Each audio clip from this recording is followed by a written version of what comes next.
అందరికీ నమస్కారం. నా పేరు Anil Kumar Yadav Deshmukh. Welcome to our YouTube channel. Pothina Venkata Mahesh, Vijayawada west. ఈయన వెల్లంపల్లి శ్రీనివాస్ మీద గతంలో పోటీ చేసిండు. జనసేన పార్టీ తరఫున కొంచెం గట్టిగానే, అంటే కృష్ణా జిల్లా వైజ్గా చూసుకుంటే కొంచెం మాస్ లీడరే, కొంచెం గట్టిగా మాట్లాడతాడు, పోట్లాడతాడు కూడా. వెల్లంపల్లి మీద చాలా తీవ్రమైన విమర్శలు వెల్లంపల్లి శ్రీనివాసు పవన్ కళ్యాణ్ గారి మీద చేసినప్పుడు వెంటనే ఆయన వాటికి కౌంటర్ వేయడం బాగానే చేసిండు. చూసిన ఇప్పటిదాకా ఆయన మీద విజయవాడ నుంచి కంప్లైంట్లు వచ్చాయని, అదని ఇదని కొంచెం పార్టీ గురించి ఆయన పెద్దగా కౌంటర్ అండ్ రీకౌంటర్ రెండు జరుగుతాయి. ఒకవేళ సీటు ఇస్తే బాగుండు, నాకు కూడా ముందు నుంచి అనిపించింది డిజర్వ్ క్యాండిడేట్ ఆయన అని చెప్పి. ముందు కూడా నేను మాట్లాడినా, ఈ పొత్తు వల్ల కొంచెం ఎందుకో చిన్న వెనకబడిపోతున్నామేమో అనిపించింది. మరి కొంచెం అటు ఇటు అయ్యేలా ఉందని కూడా బాధపడ్డాం. ఈయన పేరును కూడా నేను 2-3 సార్లు చెప్పిన, దానికి సంబంధించి కూడా నన్ను కింద కామెంట్స్లో కూడా మెన్షన్ చేసి అడిగినట్టుగా ఉన్నారు.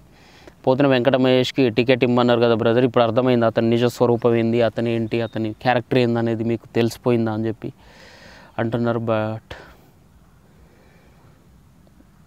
ఆయన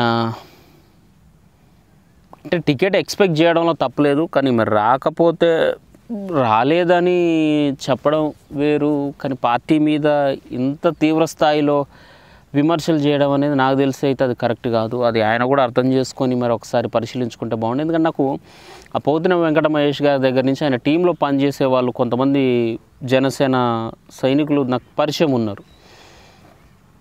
గతంలో నేను వాళ్ళతో మాట్లాడినా, ఇప్పటికీ చాలామంది నాకు టచ్లో ఉన్నారు. ఆ విజయవాడ నుంచే, వెస్ట్ నుంచి కూడా. పాపం మరి వాళ్ళ పరిస్థితి ఏందనేది కూడా నేను ఇంకా మాట్లాడలే వాళ్ళతో కూడా. కాకపోతే ఆయన సడన్గా పార్టీ నుంచి పక్కకి వెళ్ళిపోవడం, తర్వాత అధ్యక్షుల వారి మీద ఈ రేంజ్లో నేను నెవర్ ఎక్స్పెక్టెడ్. కానీ బాధ ఉంటుంది, బాధనైతే అర్థం చేసుకోవచ్చు. ఎందుకంటే ఆయన పార్టీ కోసం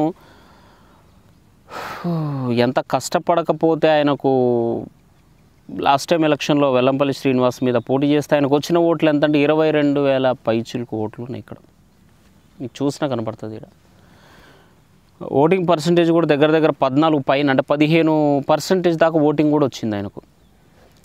అంటే ఆయన మంచి వ్యక్తే, ఎందుకంటే అంత బలం లేకుండా అన్ని ఓట్లు అయితే రావు కదా. ఒక 20,000 ఓట్లు అంటే ఏంది, మేబీ అధ్యక్షుల వారిని చూసి వచ్చి ఉండొచ్చు ఓట్లు చాలా వరకు, నేను కాదన్నాను. కొన్ని చోట్ల వేరే కాన్స్టిట్యున్సీలలో చాలా తక్కువ వచ్చిన ఓట్లు కూడా ఉన్నాయి. కొంతమందికి డిపాజిట్లు కూడా రాకుండా గల్లంతైన పరిస్థితులు ఉన్నాయి. సో మరి అట్లా అని చెప్పి అధ్యక్షుల వారి మీదకి తోయలేం కదా మనం. అంటే మంచి జరిగితే అధ్యక్షుల వారి క్రెడిట్ ఇచ్చి, చెడు జరిగితే అది అధ్యక్షులది కాదు, అక్కడ లోకల్ క్యాండిడేట్ కరెక్ట్ లేడని చెప్పి మనం అనలేం కదా. సో పవన్ కళ్యాణ్ గారు మొహం చూసి 10,000 పైన ఓట్లు పడి ఉంటే, ఇతని ఇన్ఫ్లుయెన్స్ను ఉపయోగించి ఇతను 10,000 పై చిలుకు ఓట్లను సాధించుకొని ఉంటాడు. నేను ఆ ఉద్దేశంతో ఆయనకు టికెట్ ఇస్తే బాగుండని నేను కొన్ని 10 సార్లు మొత్తుకున్నా. But no use. మరి ఎందుకు అక్కడ బీజేపీకి అంత అవసరం ఏమొచ్చింది, వాళ్ళు అక్కడికే రావాలని రూల్ ఏముంది. టీడీపీ వాళ్ళకు 150 సీట్లు వదిలిపెట్టినాం కదా దగ్గర దగ్గర. వాళ్ళకి ఆ 150 సీట్లకి వెళ్ళి 5-10 బీజేపీకి పడేస్తే ఏం పోతుంది వాళ్ళకి. మనం తీసుకున్న 24 నుంచే వీళ్ళకు పోవాలి, మనం తీసుకున్న ఎంపీలకెళ్ళే వీళ్ళకి ఒకటి రావాలి. ఇంత త్యాగాలతోటి కూడుకున్న పొత్తు ఎందుకు అనేది చాలా మొత్తుకున్నాం. కానీ ఆల్రెడీ అది డిసైడ్ అయిపోయింది, అధ్యక్షుల వారు చెప్పిందే జరుగుతుంది. కాబట్టి ఇంకా మనం ఏం మాట్లాడలేం దాని గురించి. కాకపోతే పోతిన వెంకట మహేష్ గారు, మీకు బాధ ఉండొచ్చు సార్, కాకపోతే బాధని ఎక్స్ప్రెస్ చేసే విధానం ఇది కాదు సార్. మరీ ముఖ్యంగా మీరు మీ మంచితనం, మీకు ఉన్న పాపులారిటీ, మీ పేరు, దాని మీ మీద రెస్పెక్ట్ ఉంది సార్, ఇప్పటికీ ఉంది, చాలామందికి ఉంది. మన పార్టీలో మాస్ లీడర్ అన్న పేరుంది మీకు, మిమ్మల్ని చాలామంది గుర్తుపడతా ఉన్నారు. తెలంగాణ వైడ్గా చాలామందికి తెలుసు మీరు, అటు ఏపీలో కూడా చాలామందికి తెలిసారు. ఇదంతా పవన్ కళ్యాణ్ గారు పెట్టిన భిక్షే అని చెప్పి చాలామంది మాట్లాడుతూ ఉన్నారు. అది వాస్తవం నేను అనుకోవట్లే. ఎందుకంటే ఆయన చరిష్మా కొంత ఉంటే పవన్ కళ్యాణ్ గారిది కొంత ఉంటుంది. అట్లా అనుకుంటే మరి 130 సీట్లలో పోటీ చేసిళ్ళు గతంలో జనసేన లీడర్లందరూ. మరి వాళ్ళందరికీ పోతిన మహేష్ లాంటి క్రేజ్ ఎందుకు లేదంటే ఏం చెప్తాం మరి. అంటే ఎవరి దగ్గరైనా సత్తా ఉండాలి, ముందు మాట్లాడే సత్తా ఉంటే వాడు ఫేమస్ అవుతాడా, లేకపోతే వాడిని జనాలు గుర్తిస్తారా, లేకపోతే వాడు పాపులర్ అవుతాడా, ఏదనేది తర్వాత తెలుస్తుంది. వాడు మంచి మాట్లాడితే మంచిగా వస్తుంది గుర్తింపు, వాడు చెడ్డగా మాట్లాడితే చెడుగానే వస్తుంది. కాబట్టి మీ కష్టం మీరు పడ్డారు సార్, దాంట్లో ఎవరికి అబ్జెక్షన్ లేదు. కాకపోతే కామెంట్లు కొద్ది వరకు చేసి ఆపేస్తే మంచిది. మీ బాధ ఉంటుంది, అందరికీ ఉంటుంది. ఇప్పుడు పాపం ఆయనకు లేదా ఎవరికి ఆయన పేరు పాపం మొక్కలు పంచిపెట్టిండు బాగా. ఆయన ఇండిపెండెంట్గా పోటీ చేస్తాడట ఇప్పుడు, పాటంశెట్టి సూర్యచంద్ర. ఆయనకు లేదా బాధ ఉంది కదా, కానీ ఆయన ఎక్కడ కూడా ఒక మాట తోలలే. మరీ ముఖ్యంగా ఫ్యామిలీని ఎక్కడ టార్గెట్ చేయలేదు మహేష్ గారు. దయచేసి అన్న, ఆయన ఎంతసేపు తప్పు నాది, నేను నమ్మిపోయినా రబ్బర్ చెప్పులు పురుగుడుస లాంటి వాళ్ళకు అసెంబ్లీకి ఎక్స్పెక్ట్ చేసేంత అర్హత మనకు లేదు. అనవసరంగా మనం తొందరపడ్డాం, మనం సరైన నాయకుడిని మనం ఎంచుకోలేదా, లేకపోతే మనం ఎక్కువ హోప్స్ గాల్లో మెడల్ కట్టేసుకున్నాము, మన దగ్గర పొరపాటు ఉందని చెప్పి ఆయన సర్ది చెప్పుకున్నాడు. సరే, ఆయన కొద్దిసేపు దీక్షలు చేసిండు, అది చేసిండు, ఇది చేసిండు. అధ్యక్షులు వారు ఏమన్నా రిప్లై ఇస్తారేమో ఎదురు చూసిండు. ఫైనల్గా ఇవ్వకపోయేసరికి ఆయన ఏం చేసిండు, ఏ పార్టీలోకి వెళ్లకుండా, ఏ ప్రెస్ మీట్ పెట్టి అధ్యక్షుల్ని ఎక్కడ కామెంట్ చేయకుండా, జస్ట్ నేను ప్రజలకు సేవ చేయడానికి వచ్చిన, నేను ఖర్చు పెట్టిన, మీరు కూడా ఖర్చు పెట్టిళ్ళు, మీరు పెట్టలేదని ఎవరన్నట్లా. ఖర్చు పెట్టకుండా ఏ పని అవ్వదు. మీకు 20,000 ఓట్లు 25,000 ఓట్లు వచ్చినాయంటే అంటే జోక్ కదా. మీ అమ్మటో టీం నడుతుందంటే ఆ టీంకైనా చూసుకోవాలి కదా, వాళ్ళ కుటుంబాలకో లేకపోతే వాళ్ళ ఇంట్లో వాళ్ళకో, వాళ్ళకి ఏమైనా హాస్పిటల్ బిల్స్ ఉన్నా, లేకపోతే ఏమైనా స్కూల్లో ఇబ్బంది ఏది ఉన్నా, ఈ ఫ్యామిలీ పరంగా తినే తాగేది ఎక్కడి నుంచైనా సండే వస్తే అన్న కొంచెం మంది అవుతున్నా డబ్బులు ఏమన్నా అంటారు. ఎవడెందుకు అన్నాడు. ఇప్పుడు నాతోటి వచ్చేటోడే వీడియో కాడ కూర్చున్నప్పుడు నాకు సిగరెట్ తీసుకో, నాకు ఒక పాన్ బార్ తీసుకో, నాకు ఒక థమ్స్అప్ తీసుకో అంటారు. మరి అలాంటిది మీరు ఒక ఇన్ఛార్జ్, ఒక వెస్ట్ ఎమ్మెల్యేగా మీరు పోటీ చేస్తారు, మరి మీ దగ్గర నుంచి ఆశించకుండా ఉంటారా? కంపల్సరీ ఆశిస్తారు. వాళ్ళకి మీరు ఖర్చు పెట్టారు, పెట్టలే అనట్లా. బట్ పాటంశెట్టి సూర్యచంద్ర గారు కూడా చాలా పెట్టిళ్ళు అని చెప్పి ఆయన దేనికి ఖర్చు పెట్టిండు, దేనికోసం ఖర్చు పెట్టిండంటే ప్రజలకు మంచి చేయాలి. నా నియోజకవర్గ జనాలు నేను దగ్గర అవ్వాలా, నేను నా నియోజకవర్గం డెవలప్ చేసుకోవాలా, తద్వారా నాకు మంచి పేరు రావాలా, నా జనాలు బాగుండాలా, నన్ను నమ్ముకున్న వాళ్ళు ఎవరు అన్యాయం కావద్దు అన్న ఉద్దేశంతో ఆయన చాలా చక్కగా హుందాగా ఇండిపెండెంట్గా పోటీ చేసిండు. నా ప్రచారం చేస్తూ ఉన్నాడు. ఇంకా పోటీలోకి ఇంకా రాలేదు కానీ ప్రచారం చేస్తూ ఉన్నాడు, జనాల్లోకి వెళ్తూ ఉన్నాడు, కంటిన్యూ చేస్తూ ఉన్నాడు. సో మీరు కూడా నిజంగా మీకు ఉన్న పాపులారిటీని ఉపయోగించుకొని, మీకు కింద ఉన్న కుర్రోళ్ళందరినీ కలుపుకొని, వాళ్ళందరూ కూడగట్టుకొని, ఈసారి మనకు జనసేన నుంచి టికెట్ రాలేదు, మీకు ఒకవేళ చేయాలనిపిస్తే, నేను అంటుంది ఏంటంటే అందులోనే కంటిన్యూ అయినా నో ప్రాబ్లం. ఒకవేళ కంటిన్యూ అవ్వలేను, నేను ఖచ్చితంగా జనాలకు మంచి చేయడానికి వచ్చినా ఆశించకుండా ఎట్లుంటాం. ఎమ్మెల్యే అయితేనే కదా నా చుట్టుపక్కల 100 మంది కుటుంబాలకు నేను న్యాయం చేయగలుగుతా. నేను ఇట్లా వీళ్ళ జెండాలు పట్టుకొని నేను ఎట్లా న్యాయం చేయగలుగుతా, నేను బతుకుడే కష్టం అవుతుంది అలాంటప్పుడు నాకు కింద ఉన్న నేను ఎట్లా బతికించుకోగలుగుతా అని మీకు అనిపిస్తే కంపల్సరీ మీరు ఇండిపెండెంట్గా పోటీ చేసుకోవచ్చు. లేదంటే అఫీషియల్గా వేరే పార్టీలో జాయిన్ అవ్వండి, మిమ్మల్ని అడిగేటాడు ఎవరికి ఉన్నా. ఇంకా చేసేది ఏం లేదు. ఎవరు తప్పు పట్టరు కూడా, నేను కూడా పట్టను. ఎందుకంటే మీరు డిజర్వ్, ఇప్పటికీ చెప్తున్నా, మీరు డిజర్వ్ క్యాండిడేట్.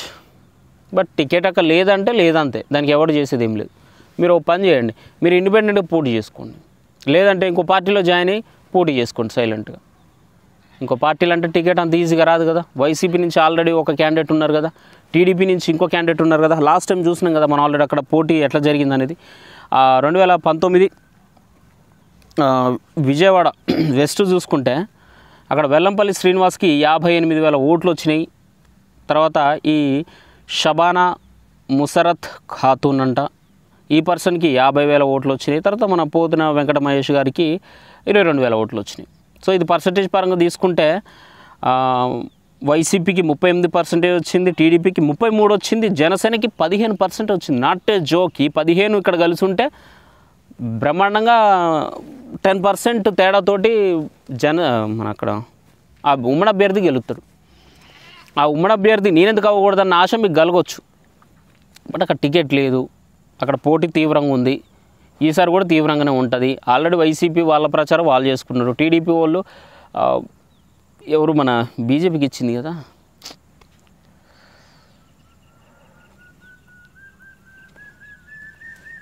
టీడీపీ చాలా క్లోజ్గా వచ్చింది అక్కడ. మీరు కూడా చాలా కష్టపడ్డారు, మీకు కూడా దగ్గర 22-23,000 ఓట్లు వచ్చినాయి. బట్ వేరే పార్టీ నుంచి టికెట్లు అంటే కష్టం కాబట్టి మీరు పోతే ఇండిపెండెంట్గా వెళ్ళండి సార్. మీకు ఓట్లు వేసే వాళ్ళు వేస్తారు. మీ అదృష్టం బాగుంటే మిమ్మల్ని నిజమైన జన సైనికులు లేకపోతే నిజమైన ఒక జన సైనికులే ఓట్లెత్త గెలవరు కదా, లాస్ట్ టైం గెలవలే కదా అట్లా మనం. కాబట్టి న్యూట్రల్ జనాలు కూడా మీకు కనెక్ట్ అవుతే మీ విజయవాడ వెస్ట్లో మీకు నిజంగా అంత మంచి పేరు, మంచి గుర్తింపు, జనాల్లో మంచి ఆకర్షణ, మీరు నిజంగా బాగా జనాలకు దగ్గరగా వాళ్ళకు ఈ కొన్ని కంప్లైంట్లు వచ్చినాయని చెప్తా ఉన్నారు. ఇవేవి నిజంగా అంతా నేను ఎదుగుతున్న విధానం చూసి నచ్చక నా మీద కంప్లైంట్లు ఇచ్చి తప్పితే నేను అక్కడ చేసిన తప్పేం లేదే ఉంటే ప్రూఫ్లతో బయట పెట్టండి అని చెప్పి మీరు అనే దమ్ము మీ దగ్గర ఉంటే మీరు సింగిల్గా వెళ్ళిపోండి, ఇండిపెండెంట్గా పోటీ చేసుకోండి, చావరేవో తెలుసుకోండి, తప్పేం లేదు. అక్కడ ఎట్లా జనసేన అభ్యర్థి లేడు కాబట్టి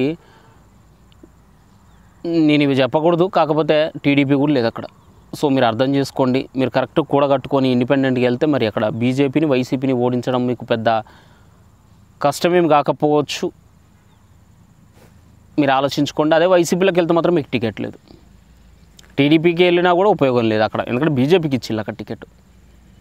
కాబట్టి మీరు ఇంకొక మార్గం, ఇండిపెండెంట్ అనే మార్గం ఎంచుకొని గెలిచి అప్పుడు జనసేనలో డిమాండ్ చేయండి, జనసేనలోకి వస్తే రండి. లేకపోతే చూడరా బాబు నేను సింగిల్గా వెళ్ళిపోయి కూడా నా నియోజకవర్గాన్ని ఏ రేంజ్లో డెవలప్ చేసినో చూసుకో అని చెప్పి పవన్ కళ్యాణ్ గారికి సవాల్ విసిరండి.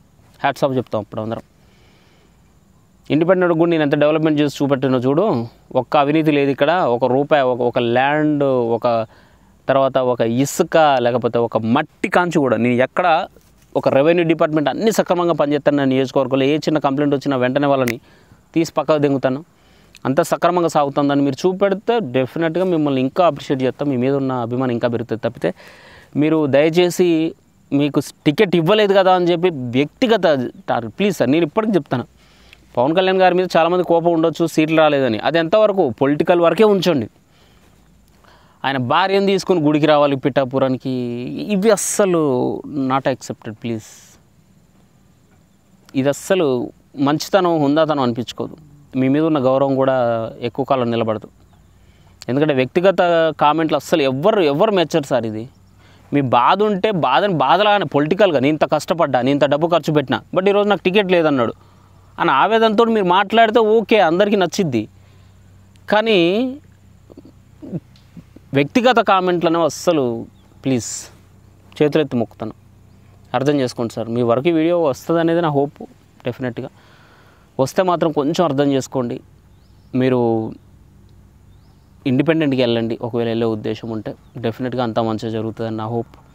అట్లీస్ట్ మీరు టఫ్ ఫైట్ ఇచ్చినా కూడా అక్కడ మీరు ఓడిపోయినా పర్లా, టఫ్గా ఫైట్ ఇచ్చిల్లు అనుకోండి, సెకండ్ ప్లేస్లో వైసీపీ తర్వాత మీరే అక్కడ నిలబడ్డారు అనుకోండి, అప్పుడు అనవసరంగా ఇచ్చినమే దీనమ్మ అని బాధపడతారు కదా. సో ఆ ప్రకారంగా తీసుకొస్తే అంతే. తప్పితే మీరు వ్యక్తిగత కామెంట్లు చేయడం వల్ల ఏం ఉపయోగం ఉండదు. అనవసరంగా మీ మీద ఉన్న వాల్యూ, రెస్పెక్ట్ అన్నీ పోతాయి. తిరిగి మిమ్మల్ని కూడా, మీ కుటుంబాలని కూడా టార్గెట్ చేసే స్థితికి వెళ్ళిపోతుంది. సో అదంతా మంచి పద్ధతి కాదు సార్. నేను మంచిగా చెప్తున్నాను, మీ మంచి కూడా చెప్తున్నా. మీకు పోటీ చేసే ఉద్దేశం ఉంటే ఇండిపెండెంట్కి వెళ్ళిపోండి. సపోర్ట్ చేసే వాళ్ళు చేస్తారు, ఓట్లు వేసే వాళ్ళు వేస్తారు. Thank you. జై హింద్.